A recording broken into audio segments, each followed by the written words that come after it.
Hey guys, welcome to another session of Reading Between the Lines, or RBTL.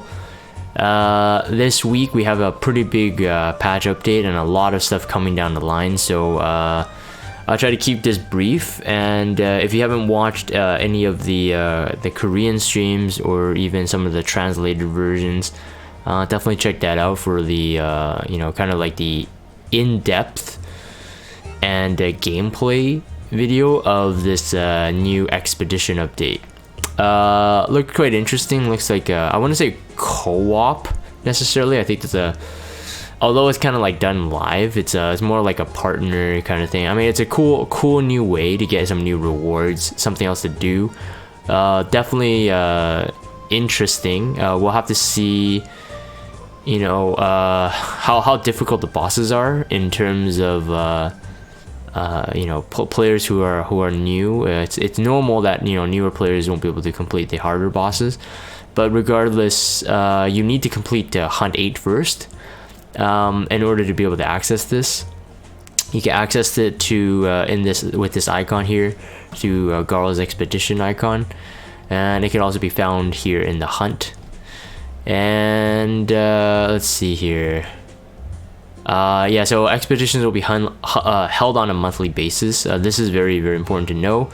We are limited in doing it, so it's considered like monthly rewards over time, which is still good, better than nothing. If you take a look at the rewards later, you'll kind of like it, hopefully. Energy cost is up to 20. There's only a limited time limited amount that you can run it anyway, so you can't really exploit it. But it shouldn't be anyway. I feel that this overall, even before we get into it deeper, this overall is sort of what World Boss should have been, which is kind of interesting, but that's a whole other topic aside. It's just like when I saw this, I'm like, this could have been what World Boss was on like a bigger scale. So it's kind of like, yeah, World Boss isn't really anything. It's just like a automated kind of thing. But anyways, so you have a wanted poster, you could create them, or if your guildmate or friends have them and they can invite you to it, which is good. You can carry up to 5 wanted posters. If you have 5, you won't get more, or you can obtain more. There's also 3 levels of difficulty. You have to beat one before the other, before you can unlock the others. And again, we don't know how crazy the triple claw or the last level is at the moment. We again, like I said, on the Korean stream, they showed like a preview of the gameplay. It looks pretty difficult, but I wasn't sure, if they were actually running the version that we're getting in terms of difficulty. Otherwise, it looks pretty hard. So I don't know what the 3 claws or 3 strikes look like, or the hardest difficulty. So you could invite friends or guild members as listed here once you have created an expedition, or again, like I said, you could be invited to one, which says up to here. You can receive up to 20 boss invites. Once you reach the limit, you cannot get any more. Up to 6 people can participate in an expedition. From what it looks like, obviously the more people there is, the quicker you can kill the boss. So I do think that the limit of 6 will probably be maxed in terms of like if you want to take out the strongest boss. I think all of the demos we've seen so far is level 1, and again, we have no idea in terms of the showcase of the feature, like what level and what kind of gear those heroes had, but it looked relatively hard. So you could also, there's also kind of like I think they call it a time attack, but if you defeat the boss within a certain amount, then you get better rewards as well. 30 minutes. So there definitely is a co-op aspect, in the sense that you probably will have to coordinate with the players you want to play with. I think for people in in silos in their own pods, definitely look out to larger communities. I myself, it depends again how this feature really plays out. Gotta get a feel for it, but I probably will have some kind of Discord channel where it's just for expedition updates, so players can find other players and they can make friends and help and coordinate. I'm probably gonna do something like that.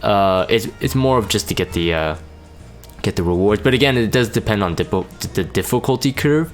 I think that would be a pretty big one. Guild members usually would already be in communication, but for those players who, you know, may not have a guild that's like really tight, like they do guild war but they don't even communicate or whatever, or some people don't even, you know, if you're stuck in one of those guilds, they don't even do attacks or whatever, you definitely reach out to these communities. I think people will just start creating them naturally, but I will offer that as well on my server. So hopefully you guys will find that useful if you do join expedition teams. Yeah, so yeah, you cannot bring a companion, and your guardian will not be available as well for these boss fights, so just keep that in mind. Yeah, expedition teams are formed for each boss monster. There are like special niches to the bosses too, so like you might want to stick to like the elements that you're supposed to be strong with. Yeah, players can participate in expedition up to 3 times a day. Energy be consumed. So yeah, just another way to use energy. But in my opinion, it looks like the reward wise, it looks like it's better used than hunts. Like, so since it's limited in terms of like 3 times per day, you may as well be using it. There's like no reason not to. Like I said, I think the rewards pay off for the amount of energy you actually put into this gameplay feature. Yeah, I'm just gonna keep moving down here. Yeah, so eliminate the boss within 30 minutes, create expedition, you get additional reforging material, which honestly is pretty good. I know it's like, oh, get additional 1, it doesn't sound like much, but honestly is really good. For people who have problem, especially with RNG in hunt drops, we all have those problems where just like, okay, we have either a conversion, we need a conversion essence, or we need like the you know, like conversion essence specifically is the major problem, the rarity of those. But yeah, so I mean, just eliminate within 30 minutes. If you got a really good team, solid members in your team, you should be able to kill the boss, hopefully. I know they had to tune a lot of stuff before in terms of PvE, so like Automaton Tower when it was first released, that's kind of like my reserve. In terms of like the feature itself, I have no problem with this. It's looking fantastic. But like I said, it should have been what World Boss was, I think, ideally. Yes, if you beat it... Oh, this is important, I think it mentions it down here. Yeah, so it mentions it somewhere. I don't remember where I read it, but the energy used, if you lose, you don't get the energy back. So unlike your other PvE content, if you like lose or fail a hunt or whatever, you get your energy back. Like, it's not consumed, which is really great. Actually, a lot of gacha games don't do that. But for this specific one, because I think it's linked to other players, I believe this is the reason why. And also incentivizes people to look for better players or even improve their own gear and hero pool in order to complete it. So yeah, energy used, you want to complete it. You don't want to lose, ideally. If you win, or if you get it, you're ranking not within like a global server ranking, but within your pod. So like, let's say you get rank 1, you know, out of 6, out of the maximum of 6 players. It just shows you your ranking. You don't get extra rewards for that. So if you rank 6, you don't get like extra rewards opposed to rank 1. But ranking is just like, oh yeah, I did this much damage. Okay, sure, that's kind of cool. But the important thing is rewards, and then the points earned. That's the main thing. If you fail it, you don't get anything. So in contrast to this, boom, with sparklies, you don't get any sparklies. Expedition Depot. This is where the rewards are really good. Obviously they don't show any more, but on the Korean stream, they actually scroll to the right. And at the end of each boss or expedition, whatever you want to call it, you get a gold transmit stone, and there's more reforging materials. Now that's actually very good. So the first, like at the 200 point, so the third reward down, at the 200 points, you get 50 conversion. You don't get 50 drops in hunts. So I'm just saying, like, yeah, this feature definitely, like, yes, another way to use your energy, and we're already crying about energy. Again, separate topic, but if this is this is actually worth it. Guaranteed rewards what you put your effort in. I mean, I think this is what some people actually want for hunts. That's a whole other discussion in and of itself. It's a dilemma. I don't believe that, but this for sure, you want to do that. The 1, 2, 3, 4, 5, 6, the 7th reward down, where it says 800 points, accumulate points, and then the next one would be 1000 cropped off. That's 100. Again, I mean, this is limited, this is time gated rewards, but this is definitely necessary rewards that we do need. I have no problem against it for sure. I think once the feature comes out, maybe I will have thoughts on places where it could be improved, but that will be when I need to say it, I guess. Next is Sanctum 5 finally out, Frostproof Valley. Pretty good rewards actually in the gold chest. Definitely one of the labyrinths you want to accomplish if you have some of those free passes. Honestly, if you're stockpiled on the Hellraid passes and you don't even need to kill the queen for Hellraid passes, and you're like, you know, sometimes out of your what do you call it? What do you call it? The labyrinth compass. Definitely take this out. I would do this. Highly recommend. It's on a destruction set, and it's actually pretty good. It's 78, but they roll like 85s in terms of the main stat. The crit the crit damages as well. Yeah, so it's like it rolls like 85s, and I mean the substats though. That's the thing. The substats in each one of them is actually good. Like, that's surprising. Like, other than the maybe the neck effectiveness if it was speed or whatever, it's almost near perfect. Attack boot as well, effectiveness if it was speed, it's almost near perfect. Like, you wouldn't get really salty unless you roll low. The crit chance starts at 5, so that's something really important to note, but the crit damage starts at 6, which is lower than 85s, but the crit chance is actually at like maximum potential, and the speed. So very cool. 2 crit sets, being the ring and the neck, and then the destruction sets. But I mean, realistically, I mean, they might be going to some PvP hero depending on how they roll, but everybody who has the ability to do so are going for 90s anyway on mainstream PvP, like core, like your RTA, your Guild War or whatever. So this might eventually be a very, very useful set for like a PvE, like a hunt or something, like a one-shot hunt. Regardless, 2 new exclusive equipment. I need to definitely speed this up. Fire Robbie, which is interesting is that I was looking at her. I have some molars placed in her. She was ungeared. I pulled for her, I geared her, I molded her, I used her for a bit, and then she kind of just fell off. She's definitely her EE. I would say she's not super broken, but it's actually not terrible. I would say that this EE is just enough to make people look into her again. Her main stat for the EE is up to 14% attack. Now, she does have pretty low base attack. I mean, near 1000, but not at 1000 yet.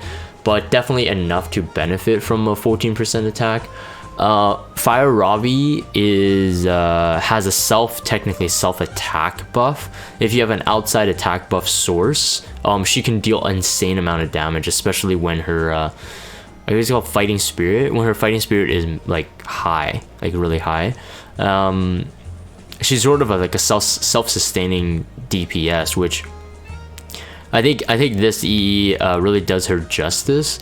The first one is Slaughter. That's her S1, similar to Apocalypse Robbie, which I think more people know about Apocalypse Robbie because she's just more used. The Soul Burn does increase the damage, but Fire Robbie also has the ability to lifesteal back from the S1, just like Apocalypse Robbie. So if you have her on a counter set or have her on a speed set but very speedy, then Slaughter, the first EE, has a 40% chance to dispel 1 debuff from the caster. That's actually very good. One thing about Fire Robbie is that you usually don't want to like hit her like with splash damage AoE or whatever, because if you focus on her, she just becomes stronger. If she's on a counter set, it becomes scary because she can self-heal, like I said, and every time you hit her, she gains her passive called Demon Blood, and that increases attack and something else I forgot. She could get up to like 75% attack, which is crazy actually, and that's stackable with an attack buff. So you can imagine how much damage and lifesteal she can eventually get if you start like, you know, snowballing here. One of her biggest problems was the fact that it was really hard for her to deal with debuffs. Now, if it's up to 40% to dispel 1 debuff from a caster when using Slaughter, this can benefit from, like I said, a counter set, speed set. Both can benefit from it. So it won't be exactly like a Timeless Anchor or Crimson Seed kind of replacement, since she has to actually do the attack and not be attacked specifically. Oh, she gets CR boost on the S2. That's it. So she becomes stronger and she gets CR boost every time she gets hit. And then the second one has a 35% chance to burn for 2 turns when using Slaughter. I mean, like I said, if you with the base attack from the actual EE, and then her passive stacking, and if you can get an outside attack buff source, a 35% chance to burn will do a lot of damage. I mean, people have used the Junkyard Dog Fire Ken builds for some successful degree. Of course, you need to land it though. If you're going against high resistance comps, then that could be a problem. And then the Devil Drive, which is a S3, increases the stun chance by 10% when using Devil Drive. She already has an insanely high stun chance on her S3. When heroes are stunned or opponents are stunned, they get CR pushback 100%. So I mean, the proc of the stun chance will help you ensure, or hopefully ensure, that you get a CR pushback of 100%. That's AoE, like I said. It's massive damage as well. Very, very solid. So I might have some spirit gear just for her, which is interesting. So I might be building her up. Hopefully I can showcase it if I do. Cowrick, I mean, I don't know. Does he become usable? Maybe. The 12% crit chance, up to 12%. This is the second one to get this. First one being Kayron. To get the crit chance as the main stat, which is very good. In terms of a main stat, that's like super, super good. Increases attack of himself for 2 turns when using Dimensional Corridor. He already self speed buffs. This is probably the strongest skill in his toolkit. Soul Burn, you can ignore resistance, you can strip buffs, you can reset their cooldown up to 2 turns, I believe. If this, yeah, I haven't used him in a while, but very strong single target damage. And if you increase the attack buff, then his S3 follow-up would be pretty good. Now, a lot of people think that his S3 is bugged because it's supposed to be penetrate defense, but it hardly does damage for what people want to use him for, which is usually really speedy. The 12% crit chance will help with his build in terms of if you want to balance the speed with damage. It would definitely help balance it. Inflicts Dimensional Explosion, this is the S3, inflicts decreased hit chance or blind for 1 turn after using it. I kind of get it, but he can only self-strip 1 hero. I don't find this one super useful on him, to be honest. I mean, blind down and any debuff is great, but you're realistically not building Cowrick with high effectiveness anyway, since you can soul burn to ignore the resistance with the Dimensional Corridor. It's like, you know, yeah, maybe it's useful. I'm thinking like in an RTA situation, first turn, there's a high likelihood that your opponent, especially higher end, sorry, I'm losing my voice, will be running a full immunity team. So unless you have an outside strip and you know you're gonna use him as the blind inducer, I don't really see it useful. The damage dealt increased by 20%. I mean, that can be useful. Maybe that gets him to where he needs to be in terms of if you want to use him as a cleaver, maybe. But I would say myself, I would be more interested in the S1. I still think though, if his damage mod remains the same, he has a split sort of role.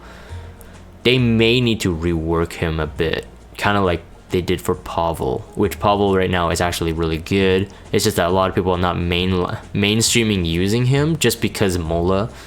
And yeah.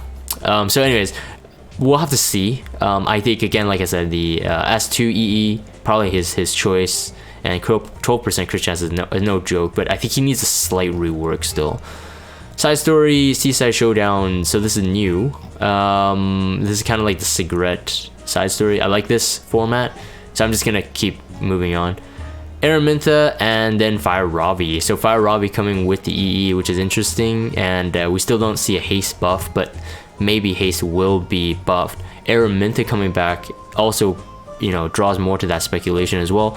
Are these two heroes going to be buffed? Like we've had in the past where we had return banners and then someone got a buff or someone got an EE like thereafter. So could we potentially see haste and Araminta buffed by the next buff patch, you know, but rebalance patch? So I'm not quite sure. Maybe it's too late for me on haste. I don't have him, but I think I have to skip him anyway. But yeah, we see Robbie's EE, so yeah, yeah, if you want. Yeah, World Arena will be closing very soon after I finish this recording, to be honest, within like 24 hours. So good luck to those who are rushing it today, because that is actually a lot of work. And then Spectani skin. It is if you don't make it to Masters, which is the lowest threshold for you to obtain the skin for free. If you don't make it to Masters, don't worry, it will be available in the skin shop in the future. A new kind of thing, I definitely want to talk about this, Blind Arena. So only on Arena Rush Hour Day, which is Sunday, it's called Blind Day. I like this. I really like this concept. I think this really, you know, actually makes Arena, even though you're facing AI, makes it more interesting, because people could like opt to swap to some really interesting builds and comps and speed tunings, and it just really throws people off. Long story short, basically everyone you face, all the way from bronze, so at the lowest league, all the way to legend, on Blind Day, all your opponents, the location and positions will be randomly swapped. So if you see, let's say like a RB Bazaar, I don't know, whatever, like some kind of core team that people run, like anywhere, the positions would be swapped around, and you wouldn't see their name and you wouldn't see their score, so you actually wouldn't know who they are. So you're hitting them kind of blind, which is again the name Blind Day. Hitting them blind, and you really have to just, you know, either you just outgear them completely, or you just big brain it. I think it definitely is going to be very, very interesting though. I think there are going to be some team comps that people won't be able to run. Let's say for example you're in High Legend and you have like the fastest Bazaar. Maybe people will be able to find out depending on your team composition. So I think the only giveaway is honestly if you have a really unique comp. That's the only way people will know who's who. But like I said, you could debate people and run totally different comps so they don't know it's you as well. So that's kind of cool. Refreshing is limiting up to 30 even with gold. So although you can still use your free refreshes, that's in a way good, I guess, but I find that this is more unnecessary than the Blind Day one. The Blind Day one's definitely cooler, and you won't even know in rankings who's where, so that's very cool. Yeah, readjustments for the points, I'm just gonna skip that. I think that's pretty much it. All I wanted to really talk about. I just wanted to double check. Oh, this last thing, man. Oh man, yes, like this. Disable the screen touch visual effect thing. Oh, that's been annoying me forever. Like that little bubble thing. I know like some players that really like it. I dislike it a lot. I complained about it when first released, and when I saw this I was like, woohoo! So I'm definitely gonna be turning that off. But thank you, Smilegate, for listening to that and even having the sense of including that. Like that's just amazing.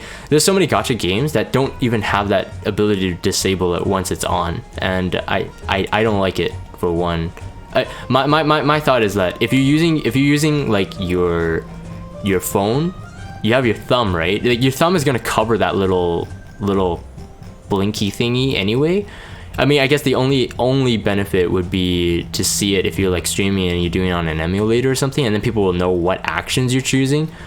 But then it's gonna be annoying, especially if you're watching like me doing some viewer summons and I'm just spam clicking. It's gonna be. Anyways, that's my thoughts on the patch update. Pretty rich one for this one. So hopefully you guys enjoyed my thoughts on it.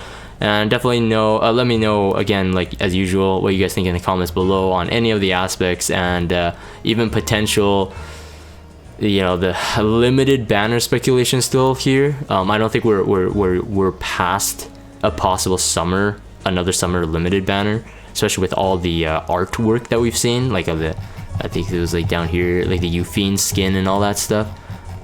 So. Yeah, we'll talk about it when it comes there. But tonight, separate video, I'll talk about that new artifact, Virgo Hero Mui. So I'll talk about that there. But for this one, I'm gonna end it. If you guys have Discord, check out the Discord server. Follow me on Twitter. Subscribe to YouTube if you haven't. As always, thank you guys for watching. I will see you guys next time.